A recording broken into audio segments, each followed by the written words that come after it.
This is getting, I guess old is the best word. Every other adjective that could apply has been true since the beginning. I guess the best thing to ask is, can we start over? I'd like if we could start over. I'll apologize for all past transgressions, real or imagined, if we can start over. Does that sound reasonable? Here's the beginning. There was one simple, solitary fact. I do not find you a good reviewer. Yes, that is my problem. I understand that. However, the thing is, I am not the only person with that problem. And don't say that it was my doing, because people have thought that long before me. I suppose the best thing I could do is a Josh Scorcher style response video. No courtroom scenario, just me and your review, and my problems with your review. In essence, we can call this a review of a review. I am allowed to do that, right?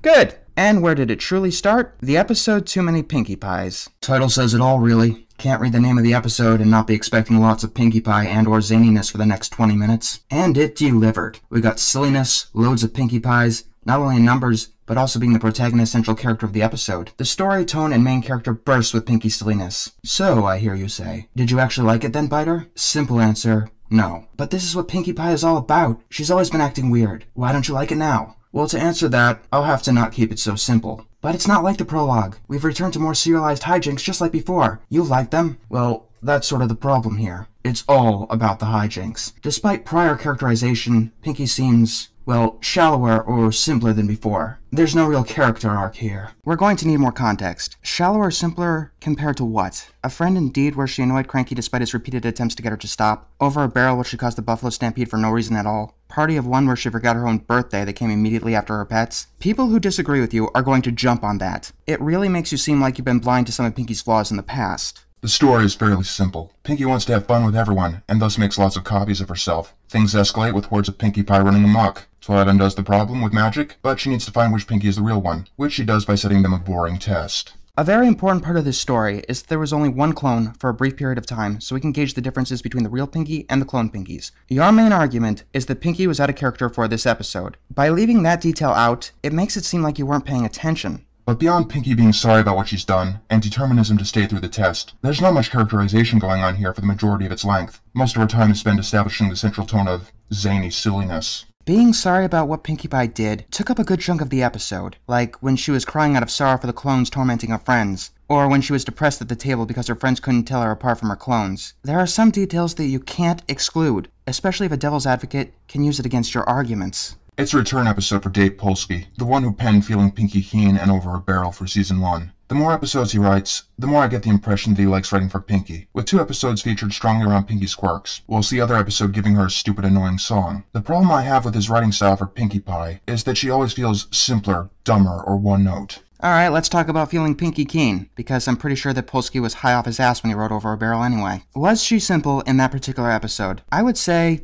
no. She was staying strong to what she believed in. Having faith in something does not make you simple, especially when the evidence continues to support your faith. Giving in to Twilight would have made her seem simpler. If you've hardly seen the show in much depth, then characters like Pinkie and Rarity might easily be summoned into the crazy/zany person and the fashionista buckets. But both of them have been more than their most core character aspects. They each have unique personalities and quirks beyond that. Pinkie Pie and logic don't overlap well, but she still has had a high emotional intelligence, which she uses to do what she likes, which is make others smile, which is more her core personality trait. No, I think that Pinkie is very logical. Remember, a devil's advocate can point right to A Friend Indeed, where Pinkie connected Matilda and Cranky through their matching scrapbooks, and believing a conclusion that the evidence supported in Feeling Pinkie Keen. Your argument is that Pinkie was out of character, and to do that you needed to establish her previous personality with less oversights. My problem is that normal Pinkie at the start seemed, well, simpler than normal. Fun! Her motivation at the start was very simple, and her clones are all just as simple. Fun! But times 20. There's no immediate difference between her and her clones in this episode. And here's the rub. The immediate difference between Pinkie and her clones is, well, Pinkie's memories. Calm yourself. There's loads of fun to be had in Ponyville with my girls.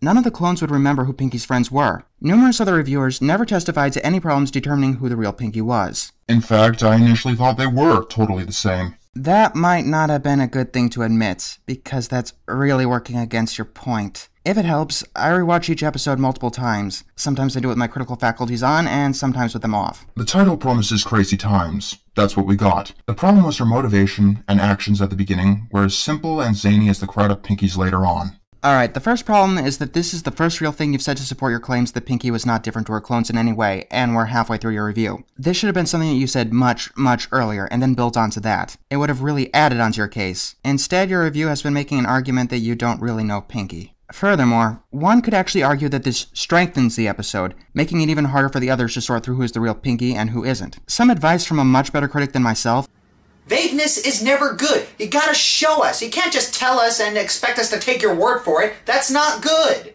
Here's something I like to do.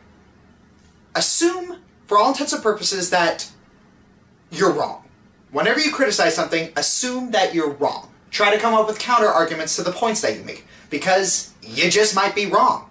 Your dissenters will be playing devil's advocate a lot. You need to cover all of your bases. The story seemed to be struggling at finding a way to differentiate the real and copied Pinkies, because, well, the story here didn't establish either of their personalities very well, and the story is weaker in terms of characterization because of that. Clone Pinkies didn't have the real Pinkie's memories, nor did they have her depth. Because you didn't strengthen your points in the beginning, it can now come across that you're missing the perceived obvious. When virtually no other reviewer claimed that differentiating Pinkie from the clones was a problem, it comes off as a massive oversight on your part. But for me, Pinkie Pie has always been more than just that. She's kind-hearted, compassionate, and takes her responsibilities kinda seriously. Because Pinkie Pie has always been about making her friends happy. It just frustrates me to have that depth left out for the most part. Her original conflict in this episode was that she wanted to spend time with each of her friends. She knows that she makes them happy. She slowed herself down from splashing into the water when Rainbow asked her to do so. Her main concern at the end was that her clones were tormenting her friends. I bet she misses you too. Bet she'd do just about anything to get to be with her friends again. That seems kind-hearted and compassionate to me. In its place, we get our most obvious, simple characterization: zaniness. But I felt like the difference should have been more pronounced, that the copies weren't like Pinkie in a way that was obvious to the audience. That way we could see her character more obviously, and make that final division more meaningful. You've got to keep this in mind. The more obvious the difference was, the easier it would be for Pinkie's friends to differentiate who is who, and in the end, the climax would have been weakened. If it was too obvious, like saying darkening the clone's fur or removing their cutie marks, then the others would easily have been able to sort out who is who. And if they wouldn't be able to figure out, then they definitely would have been out of character. With hindsight, I'd have stuck Pinkie between chores and friends. She'd foolishly get a copy to do her chores, but her copy only wants to have fun. The problem with that is that Pinkie has never shirked her responsibilities before. In Baby Cakes, she stuck to her full-sitting duties despite being in way over her head. And in Mr. and the Friendship Express, she made sure that it was her duty in the highest order to make sure that the cake arrived safely. Doing what you just suggested most likely would have been a true downgrade of her character. The clone could have been as destructive as the members of the crowd, and left Pinkie's friends confused at the unlimited zaniness that the clone unleashed. We could have had an interesting double-ganger act, as normal Pinkie tries to explain and fix what's going on, but no one believes her. In the end, she goes to Twilight and asks for her help, and does something that's within the context of the show or episode, that proves her true character. It might be just me, but I think that that's exactly what happened in the episode. Give me a minute, let me check. I want to know right now where all you Pinkies came from. Twilight, I have to talk to you. I need your help. Excuse me, whoever you are, but I'm not talking to any of you Pinkies unless you're the real Pinkie. Something not fun at all. Any Pinkie that can't do it goes back into the pond. We'll be watching paint dry. Wow. I had to. I just had to. I couldn't leave my friends. I just couldn't. Yeah, that sounds like what happened in the episode. This just confuses me, and it makes me once again think that you weren't paying attention, since you pretty much described the end of the episode, like, point for point, just with one clone instead of many. But I don't see how that would change anything, and you didn't provide a suggestion of how it would change things. Thus providing us with ideals of responsibility, and it add new, comparative depth to Pinkie's character. Maybe involve the baby cakes, one of her past responsibilities that isn't fun but she still enjoyed doing. Pinkie shirks her chores, one of which was full-sitting the Cake Twins, so she gets a destructive clone to do the job. You might want to think these through a bit more. Furthermore, if Pinkie enjoyed full-sitting, then why would she get a clone to do it? Once again, the show isn't bad, but it misses the depth of the character present in the previous seasons. Party of One worked for me, beyond her acting weird and playing with inanimate objects, because it shed a light on her character, and I can empathize with the feeling of being unloved and unappreciated. So whilst I may still kinda enjoy this episode for its simple-minded, Pinkie acting weird times 20 is fun, writing Pinkie as the shallow, impotent protagonist didn't work here, and detracts from the episode and her character. As I said earlier, in Party of One, Pinkie forgot her own birthday, and yet she has every pony else's memorized. That seems simpler than, say, feeling guilty about how her clones are wrecking her friend's life, and that it's all her fault. I've heard the case that this episode is made to make fun of Flanderization, among other things, and the clones were essentially Pinkie Pie after Flanderization. Your review claims that Pinkie Pie was out of character, but it doesn't seem to show off much knowledge of the subject. Much correct knowledge. And that undermines everything. There were a few good points that you did raise, such as Pinkie's simpleness in the beginning, but it was undermined by you admitting that you couldn't tell the real Pinkie from her clones, and several other points lead me to believe that you don't truly know who Pinkie Pie is. In conclusion, this review comes off as complaining that you don't know who Pinkie Pie is, and yet you claim that she's out of character. You do see how this is a problem, right? Let's move on to your follow-up, which I'm sad to say is of even less objective value. I'll say right now that I went back and I counted every instance of slapstick in each episode of the show and divided them into seasons. I also made a video showcasing every joke in Too Many Pinkie Pies that was not slapstick. I'll annotate all 4 of them here. Both of these have reviewed the episode, and both used the term slapstick for what they thought the strength of the episode was. In my last review, I focused on just the characterization, as the episode was centered on Pinkie as the protagonist. Alright, a couple of problems right off the bat. The first one has nothing to do with you, so don't worry. The first link sends me to an SSL error page. You might want to check that out. The second one, though, is over an hour and a half long. If you're going to pick reviews to sample, try to keep them, short. People are already giving their time to you, and you really don't want to impose on them more than you have to. I believe that the ANY Pony also praised the slapstick humor in his review, and his review is under 10 minutes. Firstly, yes, I must admit that Dave Polsky is mostly a writer of slapstick for this show. I might gripe with how he writes his characters, but all of his episodes have been aiming for mostly slapstick humor. But first, what is slapstick? It is basically contrived situations for the sake of humor. A pie in the face at its most basic. Okay, first of all, never use Wikipedia as a source. You are a university student. You should know that. I don't care if this is just a casual review. We do not use Wikipedia as a source. It's where research starts, not where it ends. According to these 5 sources, slapstick is physical comedy. Someone else's pain made for your pleasure. This is a contrived situation for the sake of humor. I don't believe this! Who flushes a chainsaw? That's not slapstick. This is slapstick.